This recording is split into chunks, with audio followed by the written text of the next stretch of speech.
மாண்புமிகு எதிர்க்கட்சி தலைவர். மாண்புமிகு பேரவைத் தலைவர்களே, காவல்துறை என்பது ஒரு முக்கியமான துறை. காவல்துறை எந்த அளவுக்கு சிறப்பாக செயல்படுகிறதோ அதை பொறுத்து தான் அந்த மாநிலத்தினுடைய வளர்ச்சி அமையும். பயிருக்கு வேலி எப்படி பாதுகாப்பாக இருக்கின்றதோ அதேபோல் மக்களுக்கு பாதுகாப்பாக இருப்பது காவல்துறை. கடந்த 3 ஆண்டுகளில் மாண்புமிகு பேரவைத் தலைவர் அவர்களே, நாளைய தினம் என்னுடைய பதிலுரை முழுமையாக இருக்கிறது. இருந்தாலும் எதிர்க்கட்சித் தலைவர் அவர்கள் ஆதாரம் இல்லாத வகையில் இங்கே பொத்தாம் பொதுவாக குற்றச்சாட்டுகள் சொல்லுகிற காரணத்தால் சில விளக்கங்களை நான் சொல்ல வேண்டியிருக்கிறது. அதாவது மாண்பு எதிர்க்கட்சி தலைவர் அவர்கள் அவர் ஆட்சியின் சாதனைகள் சிலவற்றை சொன்னார். அதே மாதிரி இப்போ நடந்து கொண்டிருக்கக்கூடிய ஆட்சியினுடைய அந்த நிலைமைகளையும் தலைப்புச் செய்திகளாக சொல்லுகிறார். ஆனால் தமிழ்நாட்டு மக்களை கேட்டால் அவர் ஆட்சியில் பட்ட வேதனைகளை கண்ணீருடன் புலம்புவார்கள். பொல்லாத ஆட்சிக்கு பொள்ளாட்சியே சாட்சி. துயரங்களை கொடுக்கக்கூடிய ஆட்சிக்கு தூத்துக்குடி துப்பாக்கி சூடே சாட்சி. சாமானிய மக்களை வதைக்கக்கூடிய ஆட்சிக்கு சாத்தான்குளமே சாட்சி. அவமான ஆட்சிக்கு அதிமுக ஆட்சியே சாட்சி. தமிழ்நாட்டை புலம்பு வைத்ததுதான் அதிமுக ஆட்சியினுடைய சாதனை. எங்கும் எதிலும் கமிஷன், கரப்ஷன், கலெக்ஷன் என ஊழலிலே திணித்து அந்த ஊழல் வழக்குகளிலிருந்து தற்காத்து கொள்ள தமிழ்நாட்டின் உரிமைகளை எல்லாம் அடகு வைத்தவர்கள் யார் என்பது நாட்டு மக்களுக்கு தெரியும். இன்னொரு புள்ளி விவரத்தை நான் சொல்ல விரும்புகிறேன். எதிர்க்கட்சி தலைவர் தலைமையிலான ஆட்சி நடைபெற்றதை விட தற்போது திமுக ஆட்சியினுடைய இந்த 4 ஆண்டுகளில் குற்றங்கள் குறைஞ்சிருக்கு. கொலைலாம் சொன்னார்ல, அதுக்கு புள்ளி வர சொல்கிறோம். கடந்த 12 ஆண்டுகளில் 2024ஆம் ஆண்டில் தான் கொலை சம்பவங்கள் குறைவாக நடந்திருக்கு. இன்னும் சொல்லணும்னா கடந்த 4 ஆண்டுகளாகவே ஒவ்வொரு ஆண்டும் கொலைகள் குறைஞ்சிக்கிட்டு தான் இருக்குது. கொலை குற்ற விகிதம் 1 லட்சம் மக்களுக்கு தேசிய சராசரி 2.2 என்றால் தமிழ்நாட்டில் அது 1.1ஆக குறைஞ்சிருக்கு. அதிமுக ஆட்சியில் அதிகபட்சமாக தடுப்பு காவலில் வைக்கப்பட்ட ரவுடிகள் 1929 பேர் என்றால் திமுக ஆட்சியில் கடந்த ஆண்டில் அதிகபட்சமாக 3645 ரவுடிகள் சிறையில் அடைக்கப்பட்டிருப்பாங்க. ஏ மற்றும் A+ ரவுடிகள் எண்ணிக்கை 50 விழுக்காடாக குறைக்கப்பட்டிருக்கு. காவல் நிலைய மரணங்கள் அடியோடு குறைக்கப்பட்டிருக்கு. எதிர்க்கட்சி தலைவர் ஆட்சி காலத்தில் நடந்த காவல் மரணங்கள் 15. அதில் சாத்தான்குள காவல் நிலைய மரணத்தை யாரும் மறந்திருக்க முடியாது. திமுக ஆட்சியில் 4 ஆண்டுகளில் இது 3ஆக குறைக்கப்பட்டு 2022 ஒரு காவல் நிலைய மரணம் கூட இல்லைங்கிற நிலையை நாம் ஏற்படுத்தியிருக்கிறோம். எதிர்க்கட்சி தலைவருடைய ஆட்சி காலத்தில் 4 ஆண்டுகளில் 14,174 பேர் குண்டர் சட்டத்தில் அடைக்கப்பட்டாங்க. ஆனால் திமுக ஆட்சியில் 4 ஆண்டில் 15,899 பேர் குண்டர் சட்டத்தில் அடைக்கப்பட்டிருக்காங்க. ஆகவே கொலை கொள்ளை நடக்க விட்டு ரவுடிகள் நடமாட்டத்தை தாராளமாக்கிய ஒரு ஆட்சியை நடத்தினாங்க அவங்க. சட்டம் ஒழுங்கையும் பொது அமைதியாக சிறப்பாக வச்சிருக்கக்கூடிய இந்த ஆட்சியை பார்த்து குறை சொல்வது இந்த ஆண்டினுடைய சிறந்த நகைச்சுவைன்னு நான் சொல்ல விரும்புகிறேன். ஒரு குற்ற வழக்கை சிறப்பாக நடத்துறதுக்கான அடையாளம் அதில் எவ்வளவு விரைவாக சார்ஜ் ஷீட் ஃபைல் பண்ணுது, அதுதான். நீதியை பெற்றுத்தர வழக்கு பதிஞ்சால் மட்டும் போதாது, குற்றப்பத்திரிக்கை தாக்கல் செய்கிறதும் முக்கியம். எனவே அந்த வகையில் பார்த்தா எந்த வழக்காக இருந்தாலும் உடனடியாக வழக்கு பதிவு செஞ்சு விசாரணை நடத்தி விரைவாக சார்ஜ் ஷீட்டை ஃபைல் பண்ணுற அரசாக இந்த அரசு இருக்குது. கொலை, ஆதாய கொலை ஆகிய வழக்குகளில் 95.2 விழுக்காடு குற்றப்பத்திரிக்கை தாக்கல் செய்யப்பட்டிருக்கு.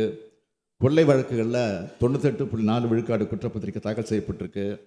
எனவே திமுக ஆட்சியினுடைய சட்டம் ஒழுங்கை பற்றி பேச அதிமுகவுக்கு எந்த தகுதியும் கிடையாது என்பதை அழுத்தம் திருத்தமாக சொல்கிறேன்.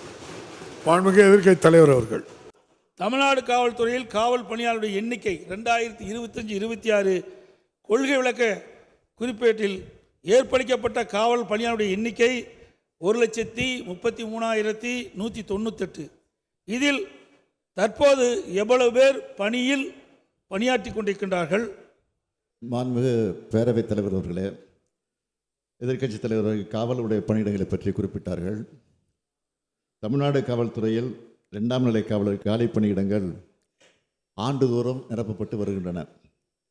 2020-21 ஆண்டில் 10,329 பணியிடங்கள், 2022 ஆண்டில் 3,271 பணியிடங்கள், 2023 ஆண்டில் 2,599 பணியிடங்கள் என கடந்த 3 ஆண்டுகளில் மொத்தம் 16,199 2ஆம் நிலை காவலர் பணியிடங்கள் நிரப்பப்பட்டுள்ளன. மேலும் 2024-25 ஆண்டுக்கான 2ஆம் நிலை காவலர் காலி பணியிடங்கள் 2,833 என கணக்கிடப்பட்டு தமிழ்நாடு சீருடை பணியாளர் தேர்வு வாரியத்திற்கு அனுப்பப்பட்டுள்ளது. விரைவில் அந்த காலி பணியிடங்களை நிரப்புவதற்கான அறிவிப்பும் வெளியிடப்பட இருக்கிறது என்பதை நான் தெரிவித்துக் கொள்கிறேன். சிசிடி கேமராக்கள், உட்புற கேமராக்கள், 3வது கண் எனப்படும் கண்காணிப்பு கேமராக்கள் சிசிடிவி தமிழகம் முழுவதும் முக்கியமான பல இடங்களில் பொருத்தப்பட்டன. எங்கள் ஆட்சி காலத்தில் சென்னை பெருநகரில் குறுகிய காலத்தில் சுமார் 2 லட்சம் சிசிடிவி கேமராக்கள் பொருத்தப்பட்டன.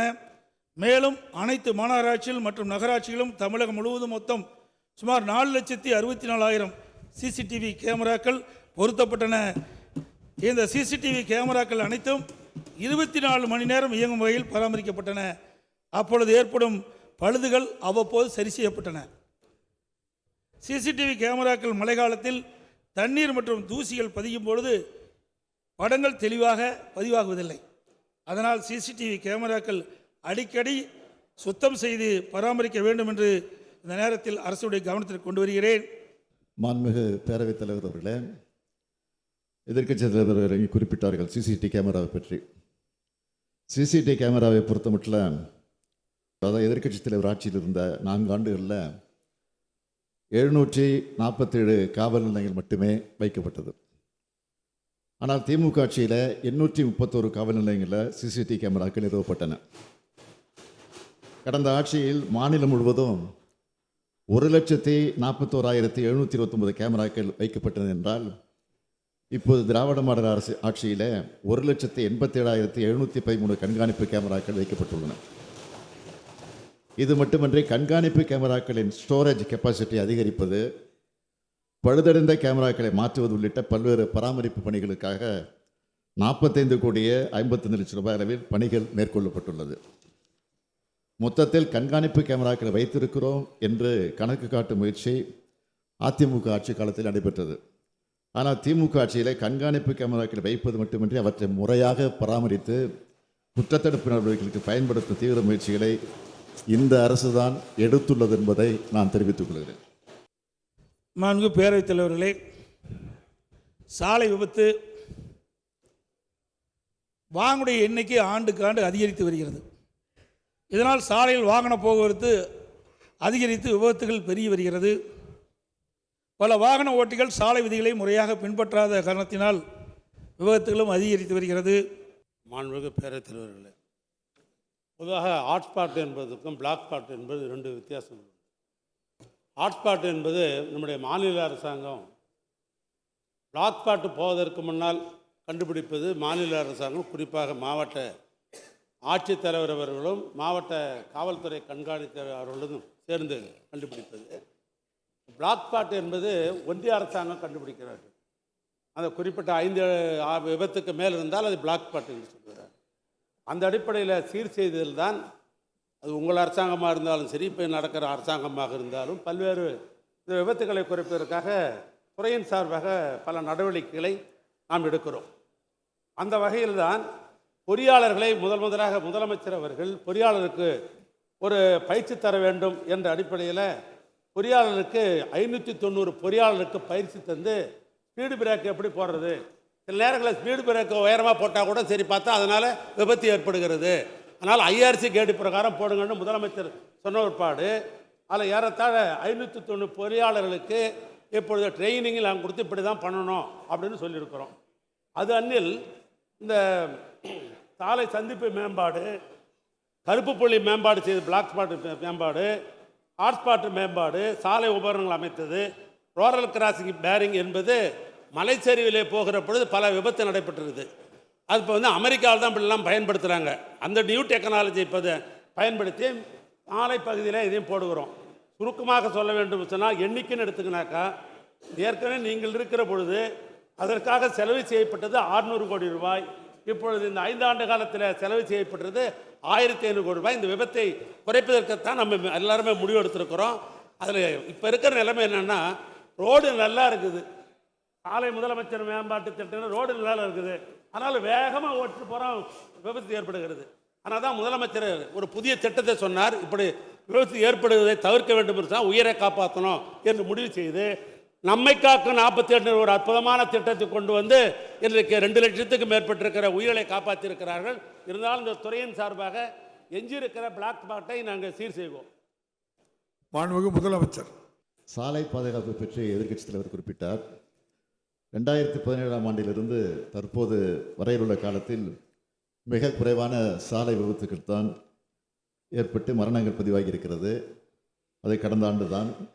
மேலும் கடந்த ஆண்டு முதல் 3 மாதங்களில் நடந்த சாலை விபத்து மரணங்கள் எடுத்துக்கொண்டால் 2025ஆம் ஆண்டு இதே காலகட்டத்தில் அது 15 விழுக்காடு குறைந்துள்ளது. ஆண்டுதோறும் புதிய வாகனங்களும் போக்குவரத்து நெரிசலும் அதிகரித்து வருகிற காரணத்தால் சாலை பாதுகாப்புக்கு நமது அரசு அளித்து வரக்கூடிய முக்கியத்துவம் காரணமாக சாலை விபத்து மரணங்கள் தொடர்ந்து குறைந்து வருகிறது என்பது மிக பாராட்டத்தக்க சாதனை என்பதை நான் தெரிவித்துக் கொள்கிறேன். மாண்புமிகு எதிர்க்கட்சித் தலைவர்.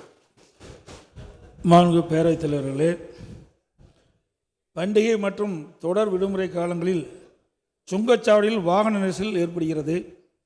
இதனை தவிர்க்க தேசிய நெடுஞ்சாலை ஆணைய அதிகாரிகளுடன் தொடர்பு கொண்டு சுங்கவரி வசூலை செயற்கைக்கோள் உதவியுடன் பெறுவதற்கு இந்த அரசு உரிய முயற்சி எடுக்க வேண்டும் என்று இந்த நேரத்தில் கேட்டுக்கொள்கின்றேன். அதேபோல் தமிழ்நாடு முழுவதும் 2024ஆம் ஆண்டு வாகனங்களுடைய எண்ணிக்கை 18,10,535 என்று கொள்கை விளக்கு குறிப்பிலே குறிப்பிடப்பட்டிருக்கின்றது. இதில் 2 சக்கர வாகனங்கள் எவ்வளவு என்று குறிப்பிடவில்லை. அதேபோல் 4 சக்கர கார் வாகனங்கள் எவ்வளவு என்று குறிப்பிடவில்லை. கனரக வாகனங்கள் எவ்வளவு என்று குறிப்பிடவில்லை. ஆகவே மாண்பு முதலமைச்சர்கள் பதில் உரையிலே இதை விளக்க வேண்டும் என்று கேட்டுக்கொள்கின்றேன். அதோடு பைக் ரேஸ், இது நம்முடைய பீச் ரோடு, காமராஜர் சாலை, அதோட ஈசிஆர் சாலை போன்ற சாலைகளில் சிலர் 2 சக்கர வாகனத்தை வீரதர செயல்கள் புரிவது போல முன் சக்கரத்தை செங்குத்தாக உயர்த்தபடி பின் சக்கரத்தை ஓட்டி செல்கின்றார்கள். சிலர் பைக்கில் அதிவேகத்திலும் செல்வதால் அப்பாவி வாகன ஓட்டிகள் விபத்தை சந்திக்க வேண்டிய சூழ்நிலை இருக்கின்றது. இதனை கட்டுப்படுத்த வேண்டும். முதல் முறை இந்த செயலில் ஈடுபட்டவர்களுக்கு அபராதம் விதிக்கலாம். அவருடைய பெற்றோர்களை அழைத்து அவர்களுக்கு தக்க அறிவுரை வழங்கலாம். அடுத்தது 2 முறை அதே மாதிரி தொடர் ஏற்பட்டால் 3வது முறை அவருடைய 2 சக்கர வாகனத்தை பறிமுதல் செய்ய வேண்டும். அவருடைய கொடுக்கப்பட்ட அந்த லைசன்ஸை ரத்து செய்ய வேண்டும். அதோடு சென்னை மாநகரத்தில் மெட்ரோ ரயில் பணிகள் பல இடத்தில் நடைபெற்று கொண்டிருக்கின்றன. அங்கே அந்த மெட்ரோ பணி நடைபெற்று கொண்டிருக்கின்ற காரணத்தினாலே அந்த சாலைகளெல்லாம் அந்த பணிக்கு பயன்படுத்துகின்றார்கள். அந்த இடத்துல சாலை குறுகிய விடுகிறது. அப்பொழுது காலையிலையும் மாலையிலும் பள்ளிக்கு செல்கின்றவர்கள், கல்லூரிக்கு செல்கின்றவர்கள், வேலைக்கு செல்கின்றவர்கள்லாம் அந்த குறுகிய பகுதியிலே செல்ல வேண்டிய சூழ்நிலை இருக்கின்றது. அங்கே போக்குவரத்து நெரிசல் அதிகமாக ஏற்படுகின்றது. அதனால் அந்த பகுதியெல்லாம் சரி செய்வதற்கு அதிகமான போக்குவரத்து காவலர்களை பயன்படுத்த வேண்டும் என்று அரசனுடைய கவனத்திற்கு கொண்டு வருகின்றேன். எங்களுடைய கழகத் தலைவர்கள் பேரன் அண்ணா அவர்கள், பொன்மனச்சம்பள புரட்சித் தலைவர் எம்ஜிஆர், இதே புரட்சித் தலைவி அம்மா ஆகியோருடைய பிறந்தநாள் விழா பொதுக்கூட்டங்கள் ஒவ்வொரு ஆண்டும் நடைபெறுகிறது. ஆக ஒவ்வொரு ஆண்டும் தலைமை கழகத்தின் மூலமாக நாங்கள் பொதுக்கூட்டம் இந்த இடத்திலே நடைபெற வேண்டும் என்று அறிவிப்பை வெளியிடுகிறோம். ஆனால் அந்த பொதுக்கூட்டம் நடத்துவதற்கு காவல்துறையத்திலே அனுமதி மறுக்கப்படுகின்றது. நம்முடைய எதிர்க்கட்சித் தலைவர்கள் போராட்டங்கள் நடத்துவதற்கு, கூட்டங்கள் நடத்துவதற்கு அனுமதி அளிப்பதில்லை என்ற ஒரு குற்றச்சாட்டை சொல்லியிருக்கிறார். அது உண்மையாக இருக்கும்னு நான் நம்பவில்லை.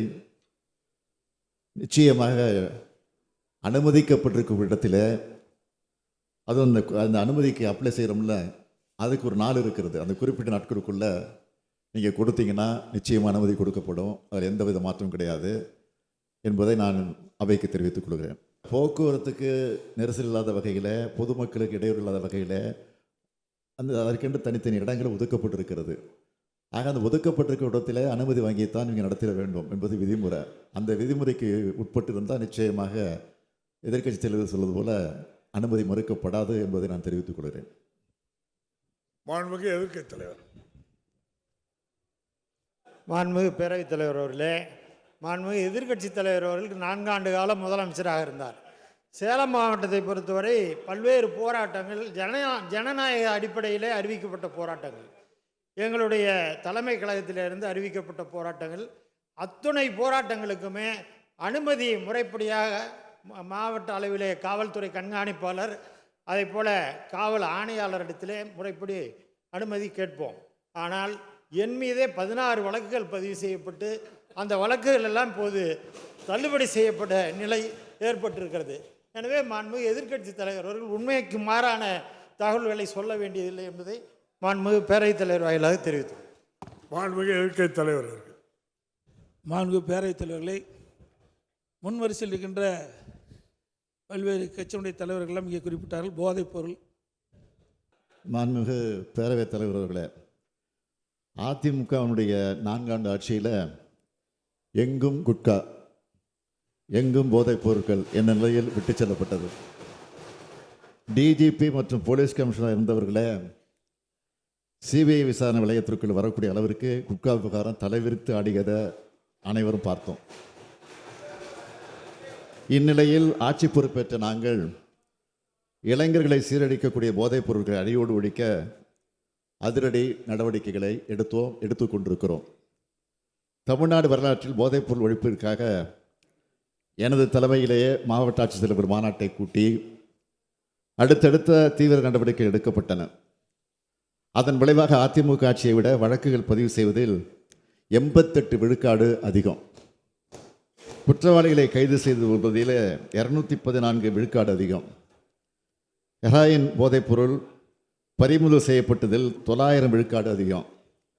கஞ்சா உள்ளிட்ட போதைப் பொருட்கள் அதிமுக ஆட்சியில் 57,925 கிலோ பறிமுதல் செய்யப்பட்ட நிலையில் திமுக ஆட்சியில் 91,520 கிலோ பறிமுதல் செய்யப்பட்டுள்ளது.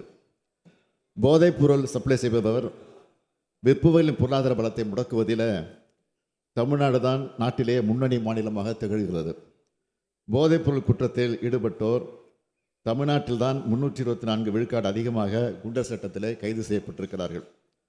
போதைப் பொருட்கள் போக்குவரத்தில் பயன்படுத்தப்பட்ட வாகனங்களை பறிமுதல் செய்தது 346 விழுக்காடு அதிகம்.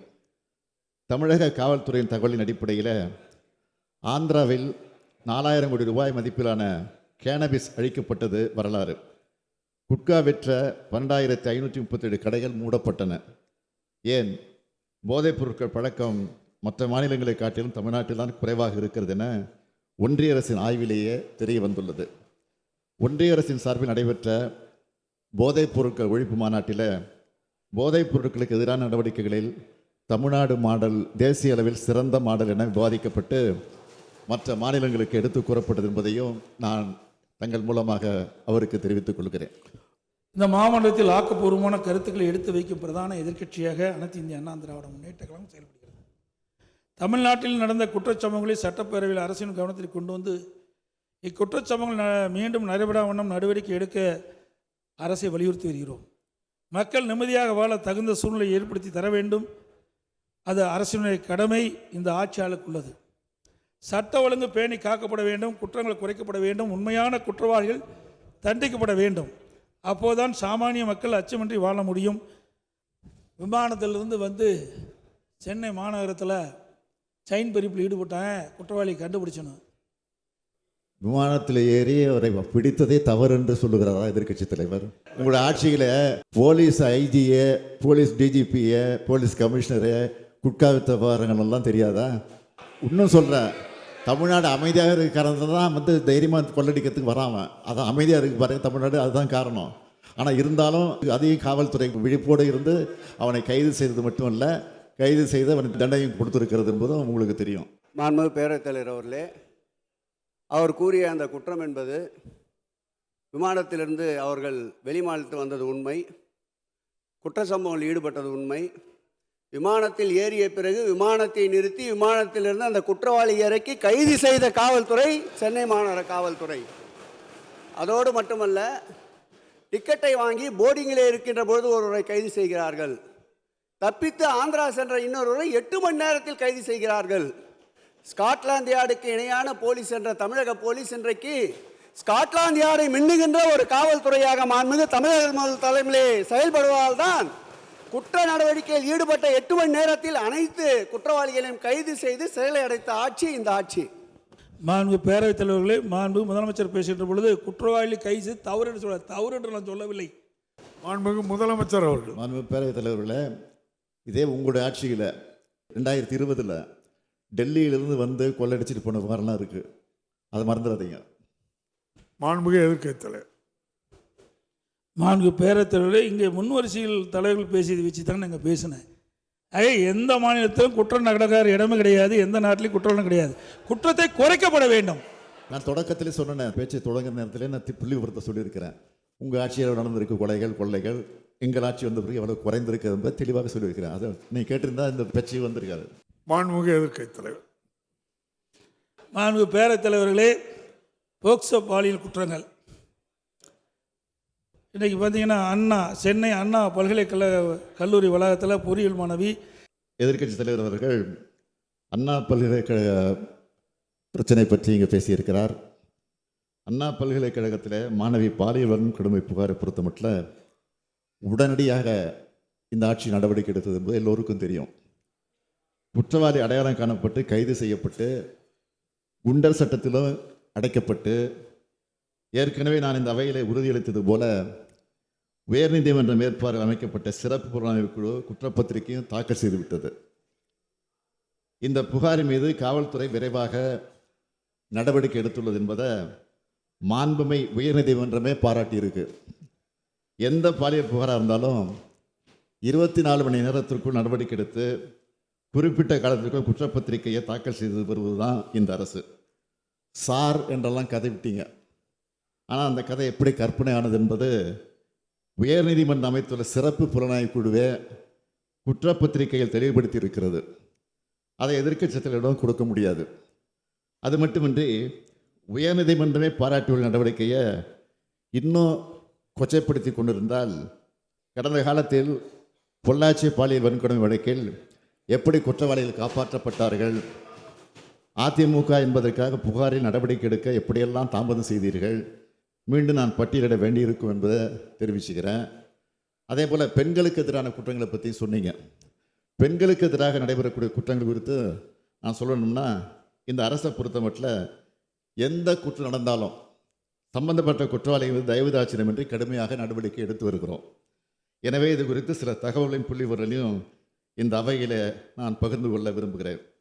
பெண்களுக்கு எதிரான குற்றங்களின் தேசிய சராசரி 66.4 விழுக்காடு என்றால், தமிழ்நாட்டில் இந்த குற்றங்கள் 24 விழுக்காடு தான். பெண்களுக்கு எதிரான குற்றங்கள் குறைவாக நடக்கிற மாநிலங்களில் தமிழ்நாடும் ஒன்று. பெண்கள் மீதான பாலியல் வன்கொடுமைகளில் தேசிய சராசரி 4.7 விழுக்காடு என்றால், தமிழ்நாடு தான் 1,00,000 பேருக்கு 1.1 என்ற அளவில் நாட்டிலேயே குறைவான குற்றங்கள் நடக்கிற மாநிலமாக இருக்குது. பெண்களுக்கு எதிரான வழக்குகளில் குற்றப்பத்திரிகை தாக்கல் செய்கிறதுல தேசிய சராசரி 75.5 விழுக்காடு. ஆனால் தமிழ்நாட்டில் இந்த சராசரி 90.6 விழுக்காடு. 2004 நடத்தப்பட்ட ஒரு ஆய்வில் நாட்டிலே பெண்களுக்கு பாதுகாப்பான நகரங்களில் சென்னை 2வது இடம் பிடிச்சிருக்கு. எல்லாத்தையும் விட பெண்கள் மற்றும் குழந்தைகளுக்கு எதிரான பாலியல் குற்றங்கள் குறித்து தமிழ்நாடு தான் இந்தியாவிலேயே மிகப்பெரிய விழிப்புணர்வை ஏற்படுத்தியிருக்கு. அதிமுக ஆட்சியினுடைய பொள்ளாச்சி பாலியல் சம்பவம் பெண்கள் பாதுகாப்பில் ஒரு கரும்புள்ளி. ஆனால் திமுக ஆட்சியில் பெண்களை பாதுகாப்பை உறுதி செய்வதற்கான அனைத்து தீவிர நடவடிக்கைகள் எடுக்கப்பட்டிருக்கு. அதனால தான் பணிக்கு செல்லக்கூடிய பெண்களின் எண்ணிக்கை தமிழ்நாட்டில் உயர்ந்திருக்கிறது என்பதை நான் பெருமையோடு தெரிவித்துக் மாண்புமிகு எதிர்க்கட்சித் தலைவர் அவர்கள்.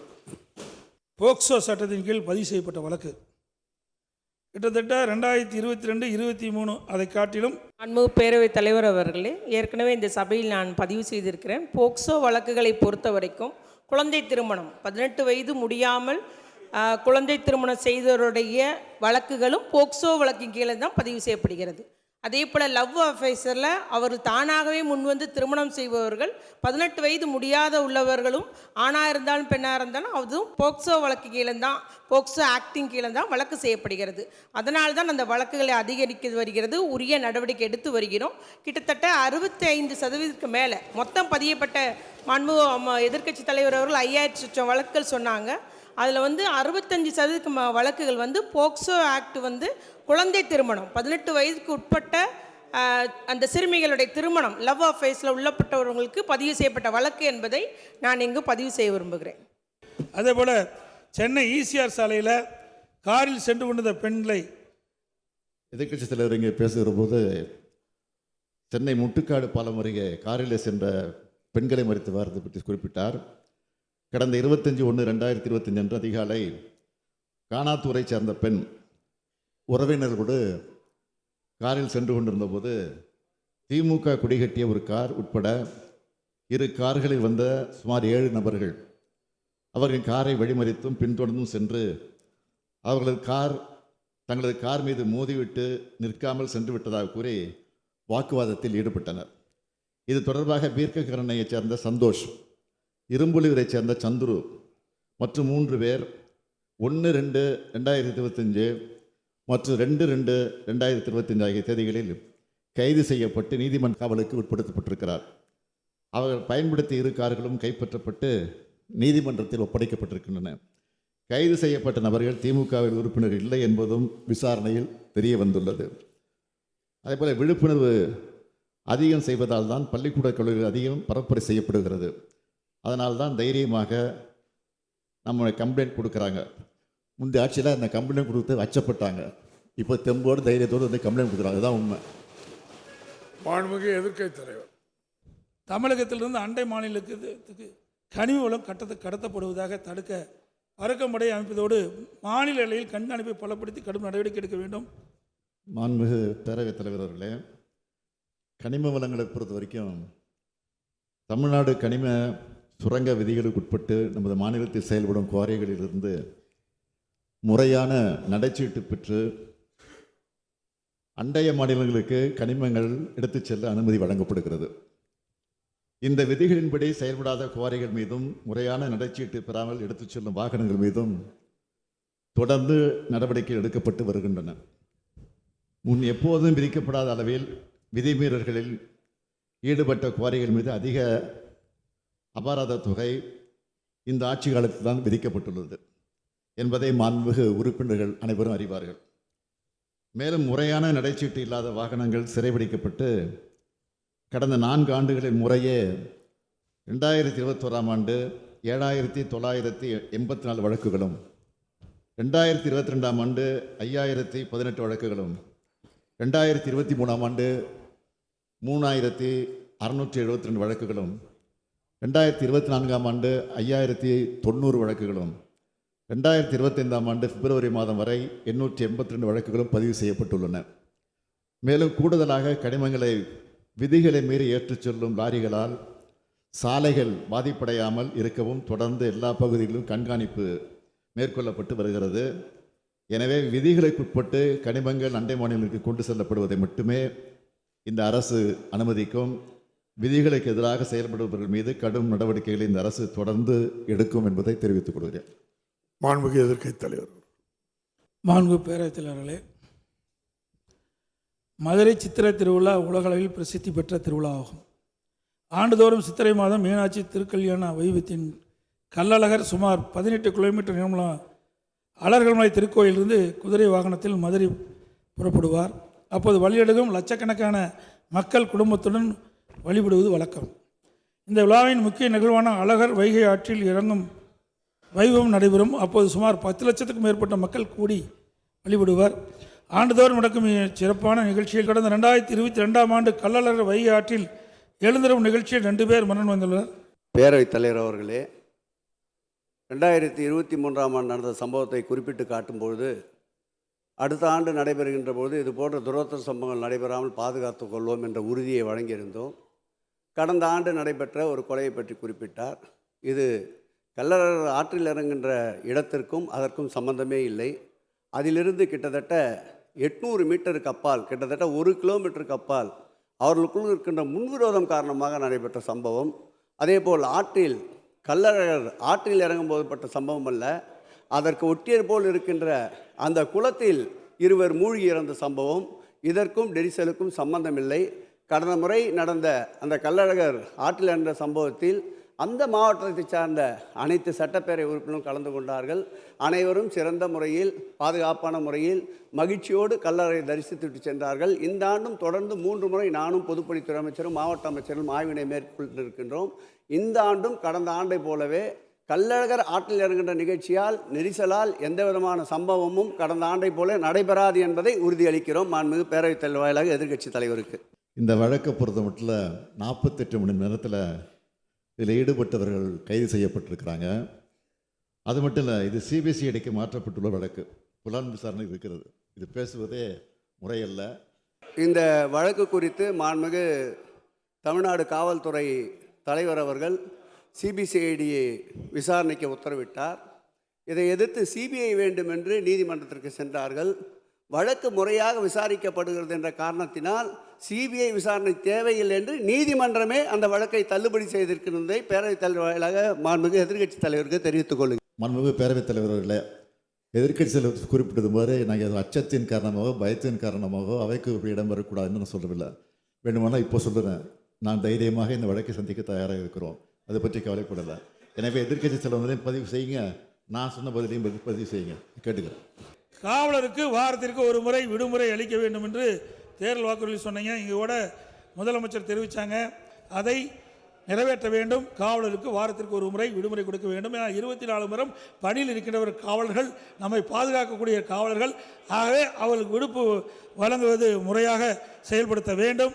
காவலருக்கு மருத்துவப்படி உயர்த்த வேண்டும் என்று கோரிக்கை வச்சிருக்கிறாங்க. அதையும் அரசு கவனத்தில் எடுத்துக்கொள்ள வேண்டும். அதேபோல் மக்கள் தொகைக்கு ஏற்றவாறு காவலுடைய பணியிடங்கள் அதிகரிப்பதற்கு உண்டான நடவடிக்கை எடுக்க வேண்டும்.